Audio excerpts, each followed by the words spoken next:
আমার পকেটে যদি হাত দেন এই দেখেন টিস্যু বের হবে আমার পকেট থেকে। এই টিস্যু একটু আগে আমি যে মাটি নিয়ে হাত ধুয়ে এখন এখানে তো টিস্যুটা ফেললে তাহলে তো আমি আপনাদের যা বলছি আমি নিজেই সেটা মানলাম না। সেই জন্য ছোটবেলা থেকে আমি অভ্যাস করে নিয়েছি যখন আমি টিস্যু ব্যবহার করি করে আমি আমার পকেটের মধ্যে রেখে দিই টিস্যুটা। ভারতের ঠিক বুকের ভেতর আজ একটা বড়সড় কাঁপন ধরেছে। দিল্লির বড় বড় গোয়েন্দা কর্তারা কফির কাপ হাতে নিয়ে একদম থ মেরে বসে আছেন। কারণটা কিন্তু বেশ গুরুতর। ঢাকার সরকারি টেবিল থেকে একটা গোপন ফাইলের উপর অলরেডি সবুজ সংকেত চলে এসেছে।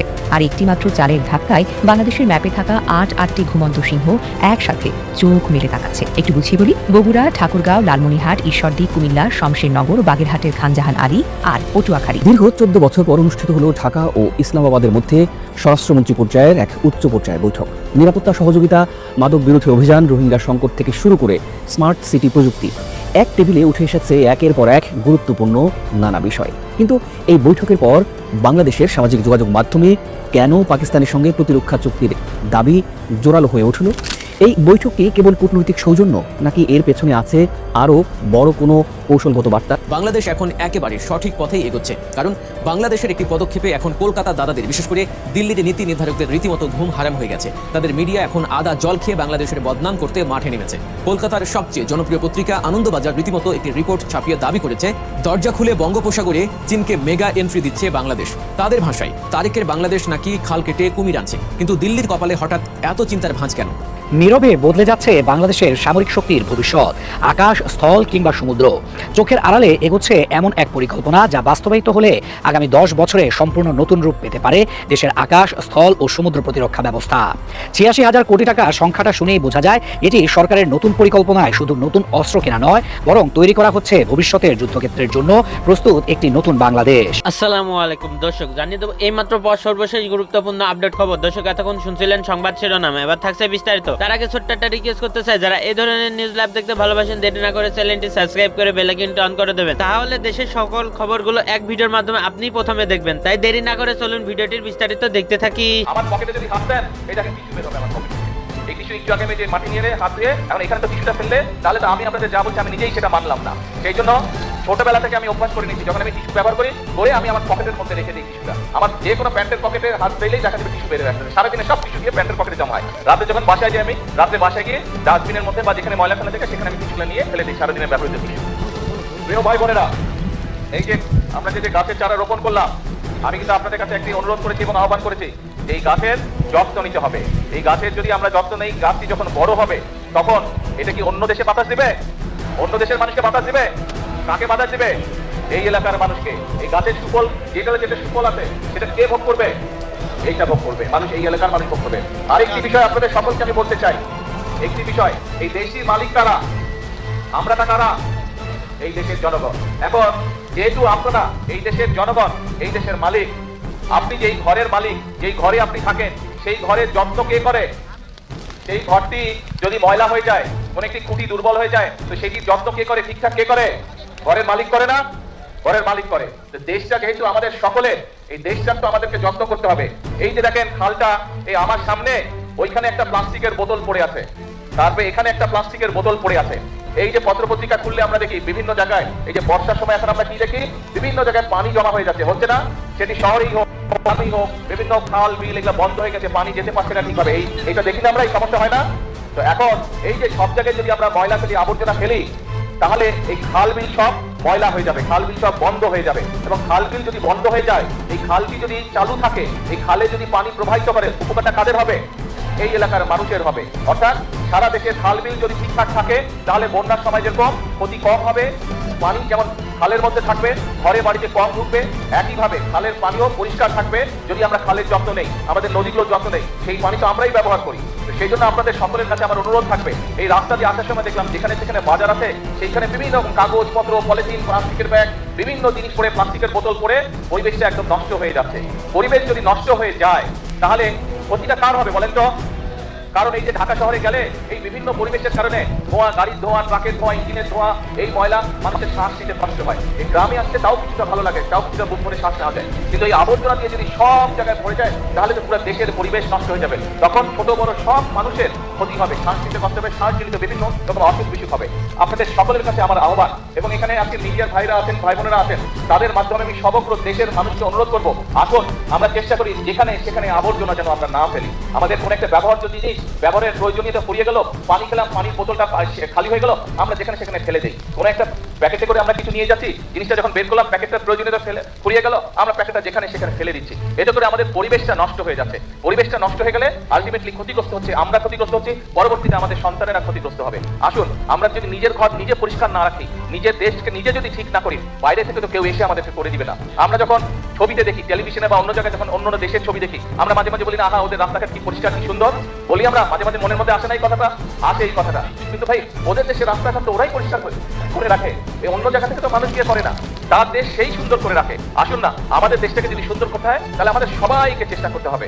আপনাদের বাড়িতে, একটা বাড়িতে যদি 5-7 জন মানুষ থাকে, আপনার পরিবারে তো 5-7 জন মানুষ থাকে না? এখন একজন মানুষ যদি সারাদিন বাড়ি পরিষ্কার করে, আর বাকি 5-7 জন মিলে যদি সারাদিন ময়লা করে, ওই বাড়ি পরিষ্কার রাখা সম্ভব? ঘর গুছিয়ে রাখা সম্ভব? তো দেশটাও তো ঘরের মতনই। কয়েকজন যদি শুধু পরিষ্কার করে, এই যারা সরকারি যাদের দায়িত্ব পরিষ্কার, তারাই শুধু পরিষ্কার করে, সবাই মিলে যদি শুধু ময়লা করতে থাকে, তাহলে তো পরিষ্কার রাখা সম্ভব না, হবে না। আমাদের সকলকে মিলে পরিষ্কার করতে হবে। যেখানে ময়লা ফেলার জায়গা, সেই ময়লাটা সেখানেই ফেলতে হবে। আমরা যদি চারিদিকে ছড়িয়ে ছিটি ময়লা ফেলি, একদিকে যেরকম দেখতে খারাপ লাগবে। আপনারা তো বাসে করে বিভিন্ন জায়গায় যান না, বরিশাল সদরে যান, ঢাকা যাচ্ছেন, বিভিন্ন জায়গায় যাচ্ছেন, বাসে করে যখন যাবেন দেখবেন যেখানে বাজার ঘাট, দোকান পাঠাতে, সেখানে ময়লা দিয়ে ভরা, সেখানে বিভিন্ন রকম আবর্জনা দিয়ে ভরা। ময়লা দেখতে কারো ভালো লাগে? তো ময়লা হলে কি হয়, পরিবেশটা ময়লা হয়ে যায়, দেখতেও ভালো লাগে না, দেখতেও ভালো লাগে না। তাহলে আসুন আমাদের দেশের যত্ন আমাদেরকে নিতে হবে, আমাদের দেশকে গড়ে তুলতে হবে আমাদেরকে। আমরা সবাই মিলে চেষ্টা করি, আমরা সবাই মিলে যদি সচেতন হই, তাহলে আমরা আমাদের পরিবেশটা সুন্দর করতে পারবো। আমরা যদি আমাদের পরিবেশটা সুন্দর করতে পারি, আমাদের ভবিষ্যৎ বংশধররা একটা সুন্দর জায়গায় থাকতে পারবে। আমরা এইভাবে, এই যে খালের মধ্যে প্রয়োজন শেষ হয়ে গেছে, প্লাস্টিকের বোতল ফেলে দিয়ে গেছে, ওখানে আরেকটা প্লাস্টিকের পানির বোতল ফেলে দিয়ে গেছে, বিভিন্ন জায়গায় দেখবেন যে পলিথিন ফেলে দিয়ে গেছে, কাগজ ফেলে দিয়ে গেছে, ওই যে ওখানে খুব সম্ভব একটা সিগারেটের প্যাকেট পড়ে আছে। আসুন আজকে থেকে আমরা চেষ্টা করি, আমরা যত্র ময়লা ফেলবো না। আমরা যত্র যেখানে সেখানে এই ধরনের জিনিসপত্র, প্লাস্টিকের বোতল, পলিথিনের ব্যাগ, আমরা এই সিগারেটের প্যাকেট, এগুলো যত্র ফেলবো না। যদি শেষ হয়ে যায়, যদি ফেলে দেওয়ার প্রয়োজন হয়, আমরা ধরে রাখবো, যখন একটি নির্দিষ্ট ময়লা ফেলার জায়গা পাবো, আমরা সেইখানেই সেটি ফেলে দেবো। আমরা কি এই প্রতিজ্ঞাটা করতে পারি, এই চেষ্টাটা করতে পারি কি ভাই? এই চেষ্টাটা আমরা করতে পারি? খুব কাজা। আমার পকেটে যদি হাত দেন, এই দেখেন টিস্যু বের হবে আমার পকেট থেকে। এই টিস্যু একটু আগে আমি যে মাটি নিয়ে হাত দিয়ে, এখন এখানে তো টিস্যুটা ফেললে, তাহলে তো আমি আপনাদের যা বলছি আমি নিজেই সেটা মানলাম না। সেই জন্য ছোটবেলা থেকে আমি অভ্যাস করে নিচ্ছি, যখন আমি টিস্যু ব্যবহার করি, করে আমি আমার পকেটের মধ্যে রেখে দিই টিস্যুটা। আমার যে কোনো প্যান্টের পকেটে হাত দিলেই দেখা যাবে টিস্যু বের হয়ে আসবে। সারাদিনে সব টিস্যু দিয়ে প্যান্টের পকেটে জমা হয়। রাতে যখন বাসায় যাই, আমি রাতে বাসায় গিয়ে ডাস্টবিনের মধ্যে বা যেখানে ময়লা ফেলা থাকে, সেখানে আমি টিস্যুগুলো নিয়ে ফেলে দিই, সারাদিনের ব্যবহৃত টিস্যু। কাজেই আমি এই কাজটি চেষ্টা করেছি, আমি আস্তে আস্তে আমার মধ্যে এই অভ্যাসটা গড়ে তুলতে সক্ষম হয়েছি। আমরা যদি সকলে মিলে চেষ্টা করি, আজকে থেকে এই অভ্যাসটা আমরা সকলে মিলে তৈরি করতে পারবো। এবং এই অভ্যাসটা যদি আমরা প্রত্যেকটা মানুষ, এই দেশের প্রতিটি মানুষ যদি আমরা এই অভ্যাসটি গড়ে তুলতে পারি, তাহলে আমরা একটা সুন্দর পরিষ্কার একটি দেশ গড়ে তুলতে পারবো, যে দেশের পরিবেশটা সুন্দর হবে, যেই দেশটি দেখে সবাই প্রশংসা করবে। ভারতের ঠিক বুকের ভেতর আজ একটা বড়সড় কাঁপন ধরেছে। দিল্লির বড় বড় গোয়েন্দা কর্তারা কফির কাপ হাতে নিয়ে একদম থ মেরে বসে আছেন। কারণটা কিন্তু বেশ গুরুতর। ঢাকার সরকারি টেবিল থেকে একটা গোপন ফাইলের উপর অলরেডি সবুজ সংকেত চলে এসেছে। আর একটিমাত্র চালের ধাক্কায় বাংলাদেশের ম্যাপে থাকা 8টি ঘুমন্ত সিংহ একসাথে চোখ মেলে তাকাচ্ছে। একটু বুঝিয়ে বলি, বগুড়া, ঠাকুরগাঁও, লালমনিরহাট, ঈশ্বরদী, কুমিল্লা, শমশেরনগর, বাগেরহাটের খানজাহান আলী আর পটুয়াখালী মানচিত্রের এই 8টি জায়গায় এতদিন ধরে এক ভুতুরে নিস্তব্ধতা কাজ করত। বছরের পর বছর ধরে এই মাঠগুলোর পিচ ঢালা রানওয়েতে ফাটল ধরেছিল, গজিয়ে উঠেছিল জঙ্গল। যেখানে কেবল শেয়ালের ডাক আর নিশাচর পাখির আওয়াজ আসত, সেখানে খুব জলদি দিন রাত গর্জে উঠবে দানবীয় সব ফাইটার আর কার্গো জেট। সাধারণ মানুষ ভাবছে সরকার হয়তো বন্ধ হয়ে যাওয়া কয়েকটি বিমানবন্দর নতুন করে চালু করতে চায়, কিন্তু যারা আন্তর্জাতিক রাজনীতির আসল খেলা বোঝেন, তারা ভালো করেই জানেন এটা কোনো সাধারণ উড়োজাহাজ উড়ানোর গল্প নয়। এই মেগা প্ল্যানের পেছনে লুকিয়ে আছে এক বিশাল আন্তর্জাতিক শক্তির ইশারা। সবচেয়ে বড় খবর হলো, বাংলাদেশের এই 8টি বিমানবন্দর আর রাডার সিস্টেমকে আধুনিক করার পেছনে বড় রকমের কারিগরি ও বুদ্ধির সাহায্য এগিয়ে আসছে চীন। আর বর্ডারের একদম মুখে বেইজিং এর এই প্রযুক্তির প্রবেশে দিল্লির দাদাদের কপালে চিন্তার ঘাম যেন ছুটিয়ে দিয়েছে। শুধু তাই নয়, তারেক রহমানও কিন্তু দীর্ঘদিন ধরে এই ঢাকা কেন্দ্রিক উন্নয়ন ভেঙে দেশের জন্য জেলাগুলোকে শক্তিশালী করার কথা বলে আসছেন। তিনি নিজেই এর আগে উত্তরবঙ্গ সহ অবহেলিত অঞ্চলের বিমানবন্দরগুলো সচল করে অর্থনৈতিক বিকেন্দ্রীকরণ অর্থাৎ ঢাকার বাইরে জেলাগুলোর ভাগ্য বদলের জোর দাবি তুলেছিলেন। ফলে আজ যখন এই ফাইল আলোর মুখ দেখছে, তখন স্পষ্ট হয়ে গেছে এটা হলো ঢাকার তৈরি করা এক মারাত্মক মাস্টার মাইন্ড গেম প্ল্যান, যার মেইন টার্গেট হলো ভেতরের রাজনীতি আর বাহিরের পরাশক্তিকে এক লাইনে এনে ভারতের 3 দিকের সীমান্তে ঘেঁষা বাংলাদেশের এমন এক অজেয় অর্থনৈতিক আর সামরিক লোহার খাঁচা তৈরি করা, যা পুরো দক্ষিণ এশিয়ার ক্ষমতার ভারসাম্যকে চিরতরে উল্টে পাল্টে দেবে। তবে এই পুরো মহাপরিকল্পনার আসল হিরো বা মূল চালিকা শক্তি হলো বগুড়া বিমানবন্দর। আপনারা যদি বাংলাদেশের ম্যাপটা একটু ভালো করে দেখেন, তবে বুঝবেন বগুড়া হলো আমাদের পুরো উত্তরবঙ্গের মেইন গেট। এর গুরুত্ব এতটাই বেশি, সরকারিকে আর 5টা সাধারণ ঘরোয়া বিমানবন্দরের মতো করে ভাবছেই না। বগুড়াকে সাজানো হচ্ছে আন্তর্জাতিক মানের একটা বিশাল বিমান আর কার্গো হার্ব হিসেবে। আর এখানেই তৈরি হচ্ছে 10,500 ফুট লম্বা এক বিশাল রানওয়ে 10,500 ফুট। এই সংখ্যার জোর কতটা জানেন? এর মানে হলো পৃথিবীর বুকে যত বড় বড় আর ভারী মালবাহী বা যাত্রাবাহী বিমান আছে, সেখানে বোয়িং 747 বা ডাবল ডেকার ওয়ারবাস সেগুলো কোনো রকম কষ্ট ছাড়াই একদম অনায়াসে এই বগুড়ার মাটি ল্যান্ড করতে পারবে, আবার উড়ে যেতে পারবে। যখন কয়েক হাজার কোটি টাকা খরচ করে এই মেগা প্রজেক্ট পুরোপুরি সচল হবে, তখন কিন্তু উত্তরবঙ্গের চেহারাই বদলে যাবে। এতদিন উত্তরবঙ্গের চাষি বা ব্যবসায়ীরা কোনো মালামাল বিদেশে পাঠাতে হলে ঢাকা বা চট্টগ্রামের উপর নির্ভর করত। যানজটে পড়ে কত সবজি দিয়ে নষ্ট হতো, কিন্তু এখন আর হবে না। উত্তরবঙ্গের আলু, টমেটো, আম আর সবজি সরাসরি বগুড়ার মাটি থেকে ডানা মেলবে ইউরোপ, আমেরিকার বাজারে। এটা উত্তরবঙ্গের কোটি মানুষের ভাগ্য বদলানোর কিন্তু একটি চূড়ান্ত সনদ। গল্পের আসল টুইস্ট কিন্তু আরও উপরে, আরও উত্তরের সীমান্ত ঘেঁষা জেলা ঠাকুরগাঁওয়ের দিকে। দীর্ঘদিন চরম অবহেলায় পড়ে থাকা এই বিমানবন্দরটিকে ঘিরেও এখন দিন রাত এক করে কাজ চালানোর ছক কষা হচ্ছে। জমি কেনা থেকে শুরু করে রানওয়ে বড় করা, সব কাজে এখন সুপারফাস্ট গতিতে এগিয়ে নেওয়া হচ্ছে। কিন্তু হঠাৎ ঠাকুরগাঁওয়ের উপর সরকারের এত নজর কেন? এর আসল কারণ হলো ভারতের চিকেন স্নেক, যেটাকে আমরা বলি শিলিগুড়ি করিডোর। ভারতের এই মুরগির গলার মতো চিকন জায়গাটা তাদের পুরো দেশের জন্য সবচেয়ে দুর্বল এবং স্পর্শকাতর স্থান। মাত্র কয়েক কিলোমিটারের এই রাস্তাটা যদি কখনো বন্ধ হয়ে যায়, তবে ভারতের মূল ভূখণ্ডের সাথে তাদের পুরো উত্তর পূর্বাঞ্চল বা 7টি রাজ্য একদম বিচ্ছিন্ন হয়ে যাবে। তবে ঠাকুরগাঁও ঠিক এই চিকেন স্নেকের একদম কোল ঘেঁষে অবস্থিত। এই বিমানবন্দরটি পুরো দমে চালু হলে ভারত, নেপাল আর ভুটান এই 3 দেশের সাথে বাণিজ্যের মেইন লজিস্টিক হাব বা মালামাল রাখার প্রধান কেন্দ্র হয়ে উঠবে ঠাকুরগাঁও। আমাদের দেশের নীতি নির্ধারকরা এখন খুব ভালো করে জানেন, সীমান্ত মানে শুধু বিজিবির পাহারা আর কাটা তারের বেড়া নয়। সীমান্ত মানে হলো বাণিজ্যের এক বিশাল ফ্রন্টিয়ার, আর সেই ফ্রন্টিয়ারে নিজের শক্তি দেখাতে হলে সেখানে প্লেনের চাকা ছোঁয়াতেই হবে। গল্পের মোড় কিন্তু এখানেই শেষ নয়। এই 8টি বিমানবন্দরের তালিকাটা যদি একটু ভালো করে লক্ষ্য করেন, দেখবেন একটা নিখুঁত জ্যামিতিক চাল দেওয়া হয়েছে। যেমন লালমনিরহাট, দ্বিতীয় বিশ্বযুদ্ধের সময় তৈরি হওয়া এই প্রাচীন রানওয়েটি এমনিতেই ভারতের কপালে চিন্তার ভাঁজ ফেলার জন্য যথেষ্ট। চিকেন স্নেকের একদম নাকের ডগায় যখন বাংলাদেশের বড় বড় কার্গো আর যাত্রীবাহী বিমান দিন রাত ওঠানামা করবে, আর সেখানকার হাইটেক রাডারগুলো যখন অন হবে, তখন এই অঞ্চলের পুরো আকাশসীমার নিয়ন্ত্রণ চলে আসবে ঢাকার হাতে। বর্ডার সিকিউরিটি বা আমাদের আকাশসীমার প্রতিরক্ষা এর ফলে 10 গুণ বেশি শক্তিশালী হয়ে যাবে। একইভাবে যদি আমরা ঈশ্বরদীর দিকে তাকাই, তবে দেখব এর পেছনে রয়েছে রূপপুর পারমাণবিক বিদ্যুৎ কেন্দ্র। এটি দেশের সবচেয়ে দামি এবং গুরুত্বপূর্ণ মেগা প্রজেক্ট। ঈশ্বরদী বিমানবন্দর চালু হলে দেশে বিদেশে বড় বড় বিজ্ঞানী, ইঞ্জিনিয়ার আর রূপপুরের জন্য আনা অত্যন্ত স্পর্শকাতর ও ভারী যন্ত্রপাতি খুব সহজেই কোনো রকমের জ্যাম ছাড়াই সরাসরি আকাশপথে এখানে চলে আসতে পারবে।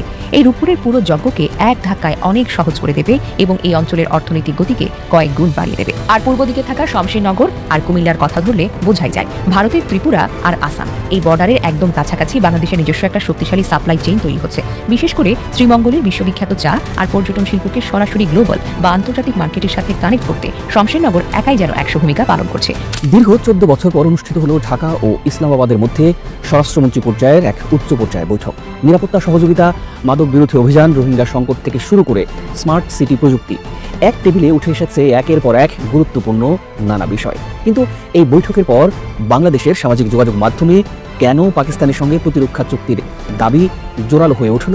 এই বৈঠকে কেবল কূটনৈতিক সৌজন্য, নাকি এর পেছনে আছে আরও বড় কোনো কৌশলগত বার্তা?